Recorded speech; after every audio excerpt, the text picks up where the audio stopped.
Good afternoon students, महर्षि classes में आप सभी का स्वागत है।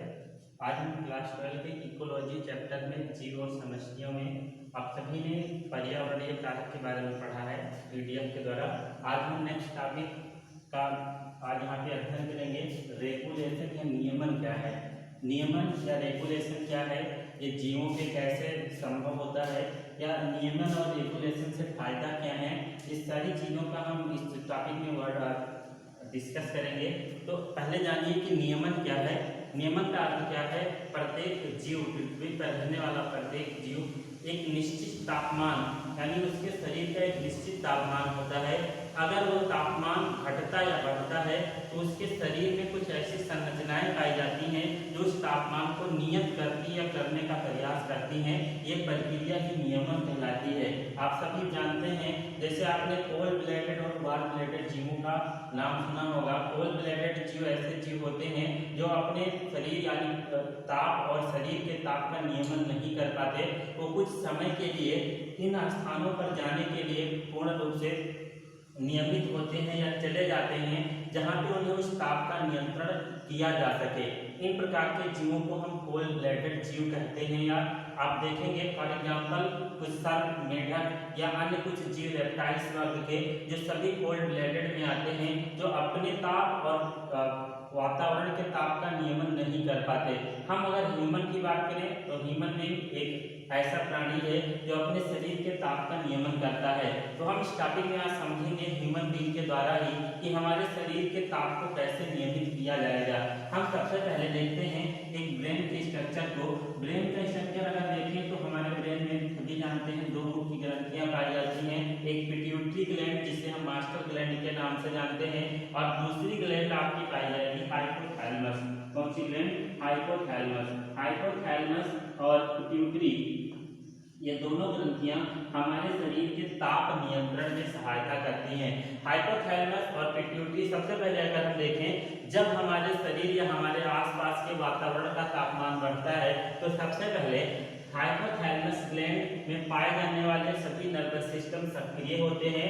Skin blood vessels dilate capillary, फिर वार्म ब्लड, यानी जैसे ही हमारे शरीर का ताप स्किन ब्लड वेसल्स यानी हमारे त्वचा की ब्लड वेसल्स कोशिकाएं और उनमें पाई जाने वाली कैपिलरियां डायलेट यानी डायलेट कर जाती हैं, कैपिलरी बढ़ती हैं, फिर वार्म ब्लड जिनसे हमारे ब्लड का हमारे शरीर का ब्लड वार्म हो जाता है। इसके बाद होता क्या है? Body temperature decreases. Body temperature decreases कैसे होने लगेगी? यानी उसका तापमान नीचे घटने लगता है।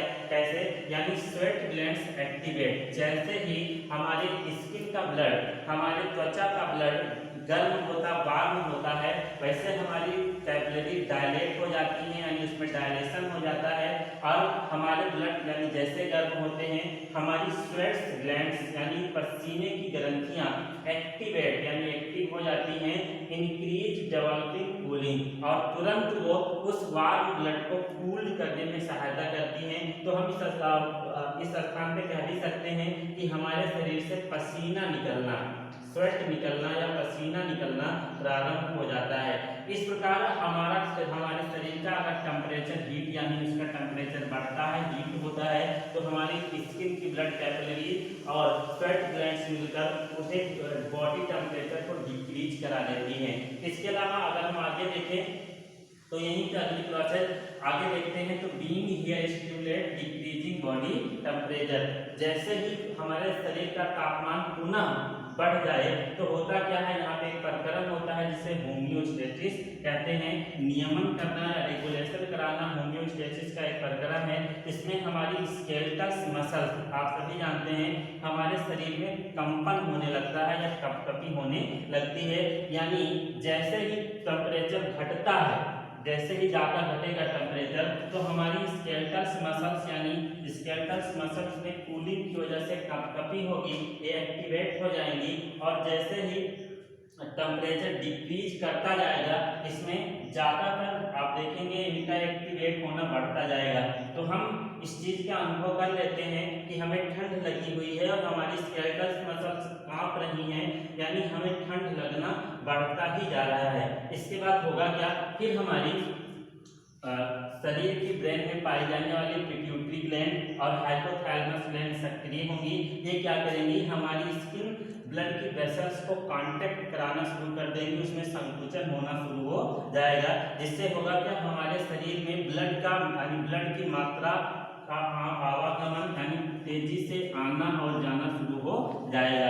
इससे हमारे शरीर का बॉडी टेम्परेचर फिर धीरे धीरे घटने से बढ़ना शुरू हो जाएगा, यानी बॉडी टेम्परेचर इंक्रीज करना शुरू कर देगा। और being here stimulate increase body temperature, यानी जितना टेम्परेचर हमारे शरीर का घटा था वो धीरे धीरे बढ़कर फिर सामान्य रूप में आ जाएगा। तो इस प्रकार अगर हम देखें, हम नियमन का अर्थ क्या है, जब हमारे शरीर का ताप घटता या बढ़ता है तो हम इस पूरे ताप को या रेगुलेट करने या कंट्रैक्ट करने या सामान्य रूप में लाने के लिए प्रयास करते हैं।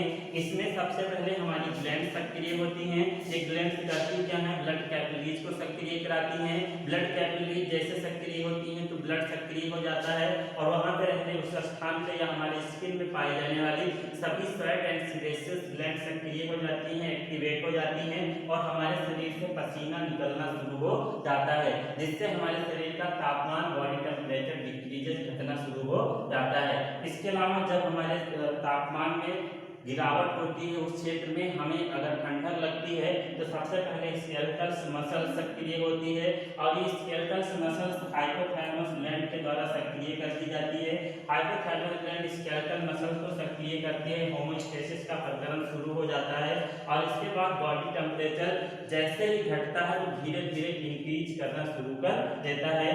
यहाँ पे स्किन ब्लड वेसल्स कॉन्ट्रैक्ट होना, सिकुड़ना शुरू कर देती हैं और फिर हमारे शरीर का तापमान पूर्णतः सामान्य अवस्था में आ जाता है। इस प्रकार हमारे शरीर में हमने ह्यूमन बीइंग के उदाहरण से समझा कि नियमन या रेगुलेशन क्या है। तो नियमन और रेगुलेशन का अर्थ ये है कि हमारे शरीर में या पृथ्वी पर रहने वाले प्रत्येक जीवों के शरीर में जब उस क्षेत्र का वातावरण, उस वातावरण का तापमान या अन्य कोई कारक उन्हें प्रभावित करता है तो हमारे शरीर में कुछ ऐसी संरचनाएं पाई जाती हैं जो उन्हें पुनः उसी अवस्था में लाने का प्रयास करती हैं। यही प्रकरण नियमन कहलाता है। अपेक्षा आशा है कि आप सभी को समझ में आया होगा। Thank you.